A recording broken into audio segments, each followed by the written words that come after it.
A quick note before we start.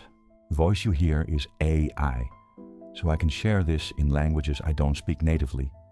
But the story, the experience, and everything you'll hear, that's all real. I've been a coach and entrepreneur for over 30 years, and nothing I share is theory. It's lived. They say that if you realize you're on the wrong train, it's better to get off at the very next station. Because the longer you stay on, the further you'll drift from where you actually want to be. And the longer, harder, and more expensive the journey back will become. But that logic doesn't just apply to trains. Have you ever felt like you've stayed too long? In a relationship that no longer lifts you? In a job that slowly drains you? In a friendship that takes more than it gives? 2 business partners came to me with that exact feeling.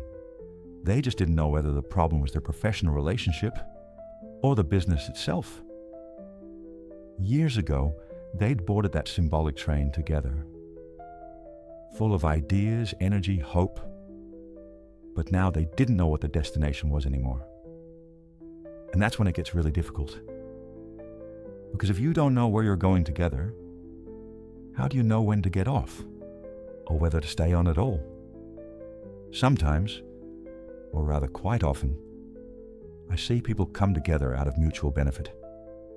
It's rare to hear someone say, "I simply like you, so let me offer you everything I have. My love, my knowledge, my wisdom, my money, and let's be together because of that." In romantic relationships, of course, sexuality and intimacy are part of that offering too. But the heart of it should be something else. Real connection. Deep connection. The kind where you help each other move forward in life, not just for convenience, not for personal gain, but because something inside you aligns. And that applies to business relationships as well. The trouble starts when over time, the balance shifts, when one person begins to feel they're giving more than the other. At that point, the issue isn't the train or the destination. It's the mistaken belief that you're still traveling together. I didn't yet know whether their struggle was about the destination or the illusion of traveling together. But the truth surfaced faster than I expected. After their intake conversation, where they laid out the business challenges they were facing, one thing was immediately clear: financial pressure. And that, more than almost anything else, has a way of turning every minor issue into something crystal sharp. When money's tight, truth tends to surface fast, but I wanted to understand more. So I asked to speak with each of them separately. Hubert, let's call him that, came in first. His frustration was clear. His partner, Rob, just didn't seem to grasp the urgency of their situation. There was no vision, no clear direction, and Rob's casual attitude was driving him up the wall. Everything felt too relaxed, too undefined, and dangerously so.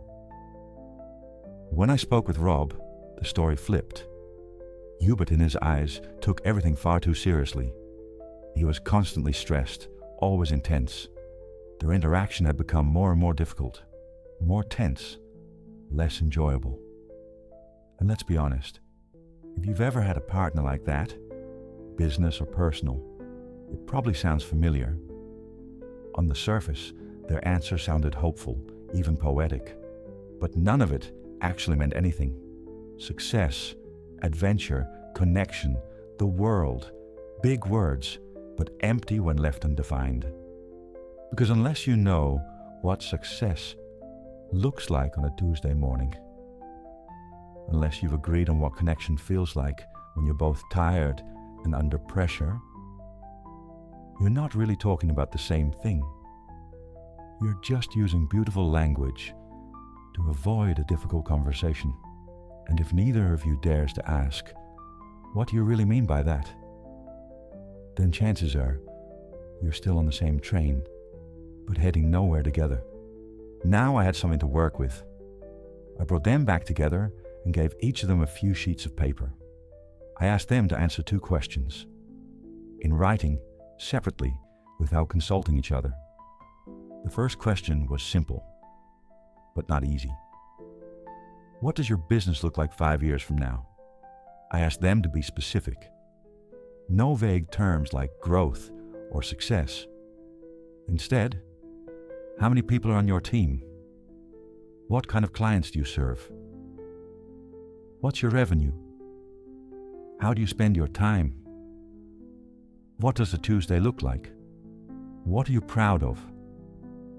And yes, you can ask these questions in a romantic relationship too. What does your home look like in 5 years? Your family? Your lifestyle?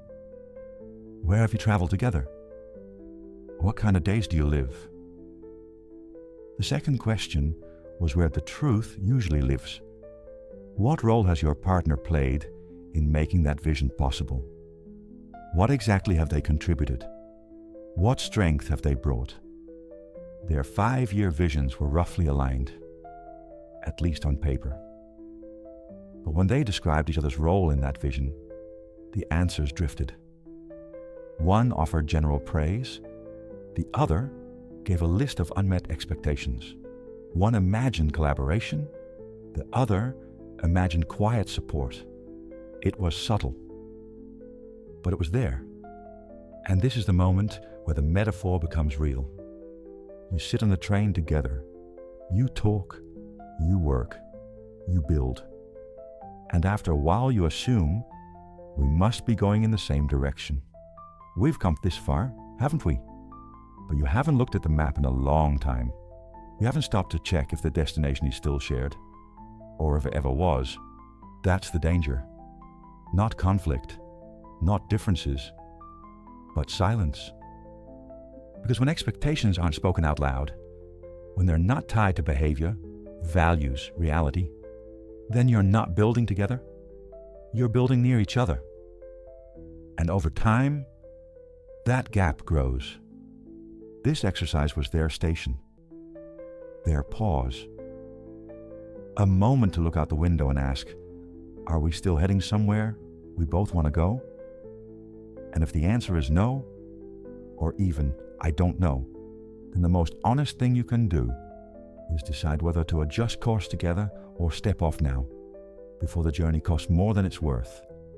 And do you know what always happens when people are willing to have conversations this honest? They stop pretending. They stop assuming the other person will somehow grow into the role they need them to play. And they begin to see the situation for what it actually is. Not what they hoped it would be. Not what it once was, but what it has become.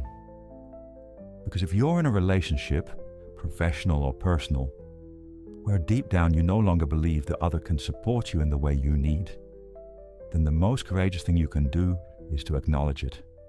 Not from blame, not from disappointment, but from clarity. Because clarity offers choice, and that's where real integrity begins. You can continue the journey and try to adjust the course together. Or, if the alignment isn't there and hasn't been for some time, you can choose to step off the train. Not because you're giving up, but because staying would mean drifting even further from the life you're meant to build. You get to map your own path, honestly, intentionally. And sometimes that starts with letting go of a shared direction that no longer exists. Because yes, better late than never. But the longer you stay on the wrong train, the more expensive the journey back becomes. Not just in time or money, but in energy, identity, and the years you can't get back.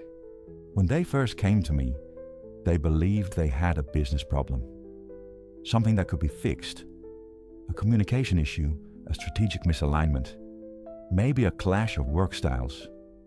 Like many people, they assumed that with the right insight, enough effort, or a few difficult conversations, things could be brought back on track.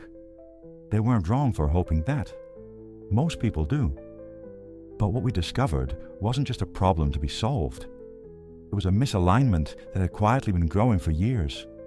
A difference in destination, a different way of traveling, and the more honest they became, the clearer it was that the real solution wasn't in working harder or compromising more or pushing through the tension.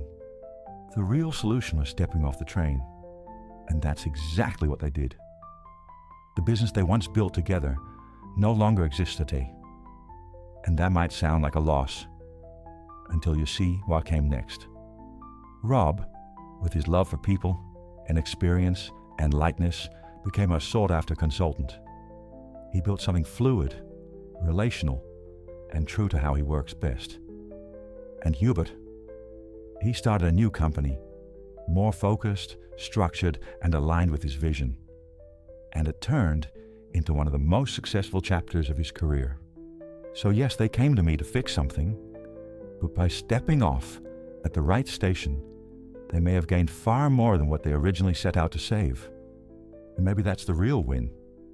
Not staying on a path just because it once made sense, but having the courage to choose again when it doesn't.